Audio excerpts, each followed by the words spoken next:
Welcome to the lesson on Animal Kingdom. We will be able to explain the classification of the animal kingdom, understand the characteristics of each sub-classification. Animal kingdom are called Animalia. They are broadly classified into Invertebrata and Vertebrata. Invertebrata and Vertebrata are further classified into various other groups. The main characteristic of Invertebrata is that they do not have notochord or vertebral column. Invertebrata is divided into Porifera, Coelenterata, Platyhelminthes, Nematode, Annelida, Arthropoda, Mollusca, Echinodermata, and Protochordata.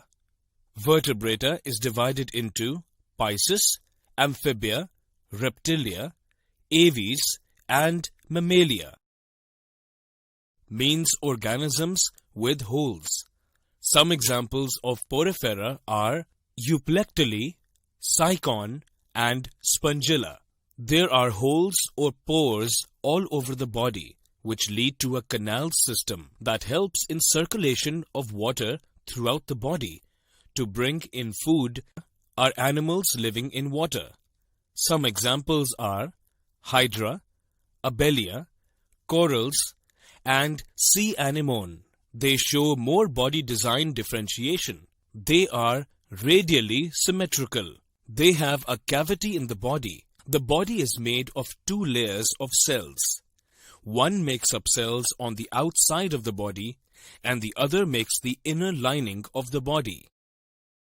Animals in this group have more complex design. Some of the examples are free-living animals like planarians or parasitic animals like tapeworm and liver flukes.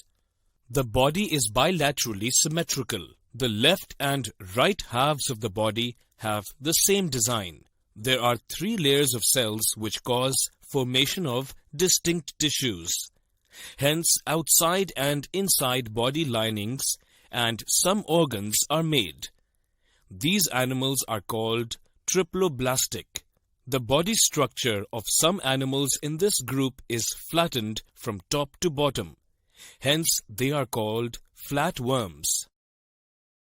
These animals is also bilaterally symmetrical and triploblastic. Some of the examples are Ascaris and Wuchereria. The body of these animals is cylindrical rather than flattened.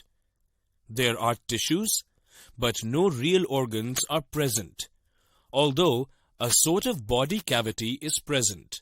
Nematoda are parasitic worms which cause diseases. Filarial worms cause elephantiasis. Diseases are also caused by the worms in the intestines like roundworm or pinworms. Examples of Annelida are Nereis, earthworm, and leech. Annelida are also bilaterally symmetrical and triploblastic. But in addition, they have a true body cavity. Hence, their body structure can hold true organs. Also, there is extensive organ differentiation. This differentiation occurs in a segmental fashion, with the segments lined up one after the other from head to tail. Is probably the largest group of animals.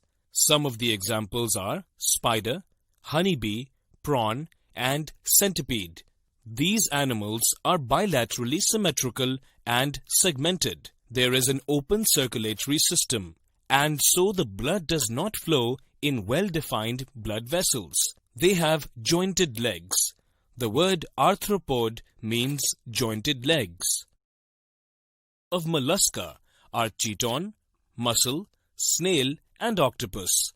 In the animals of this group, there is bilateral symmetry. The size of the body cavity is reduced and there is little segmentation. They have an open circulatory system and kidney-like organs for excretion. There is a foot that is used for moving around.